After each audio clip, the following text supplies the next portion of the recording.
Hello and welcome to Press TV's Top 5. I'm Marzia Hashimi. Thanks so much for being with us. First story this hour takes us to the United States, where 3 police officers have been shot dead after they were struck by gunfire in the U.S. city of Baton Rouge. At least 7 police officers were shot and taken to the hospital. The area where the shooting happened has been contained.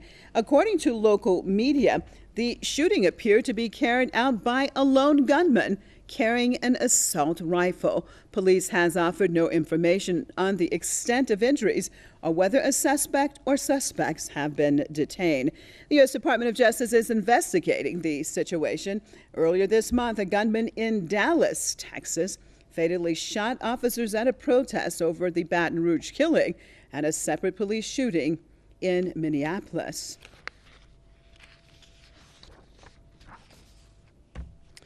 I'd like to welcome to this part of the program Mr. Ajuman Baraka, editor of Black Agenda Report. Thank you so much for being with us. Mr. Baraka, what is going on in your perspective? Is it that it basically African Americans or others are reaching the point that they feel that they have no other option than to deal with police like this? Or how do you see what's playing itself out in the United States these days? What we have in the U.S. is basically a human rights crisis in which the citizens of that country have lost faith in the ability of the authorities to address the epidemic of killings of unarmed Black people and Latinos and Native people in the United States of America. It is unfortunate that for some, the response is to meet violence with violence, but it is in one sense quite understandable. Now we're not clear about the circumstances of this particular case, right?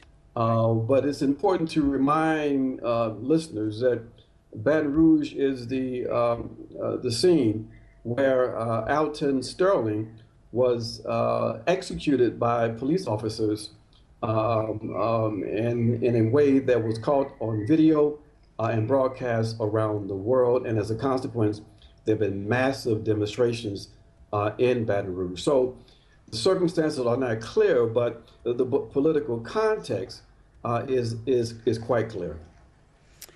And with the situation, because, you know, as far as dealing with African Americans or Latinos being confronted by police in a violent manner, this has been going on for decades. And of course, we would always see demonstrations and basically then dying down after a few months. And basically, it would just continue with the status quo. Is it likely that now with the it appears that the situation obviously the ante has been raised. Do you think it's possible that there can be an actual legal solution to what we have been seeing as far as police brutality in the U.S. or not? In 2015, almost 1,000 individuals were murdered by police forces across the country.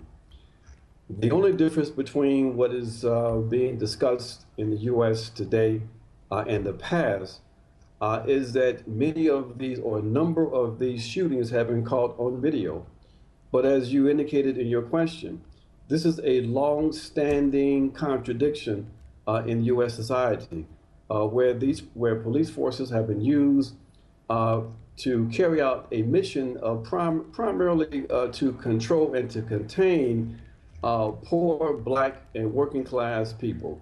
And so what we have now is a resistance to those kinds of activity. What our concern is, for those of us who are human rights defenders, is that the state authorities will use these revenge actions as an excuse to clamp down on Black communities across the country, to stifle freedom of assembly and freedom of speech. And therefore, we're going to have to be ready to resist those kinds of efforts politically. We're calling on our allies around the world to be vigilant and to ensure that those kinds of repressive measures not going to be allowed to stand in the name of fighting terrorism. And that connection is going to happen pretty soon. The authorities will make a connection between the resistance to the extrajudicial killings by police officers and domestic terrorism. All right. Thank you so much for being with us out of Cali, Colombia. Mr. Ajuma Baraka, editor of Black Agenda Report.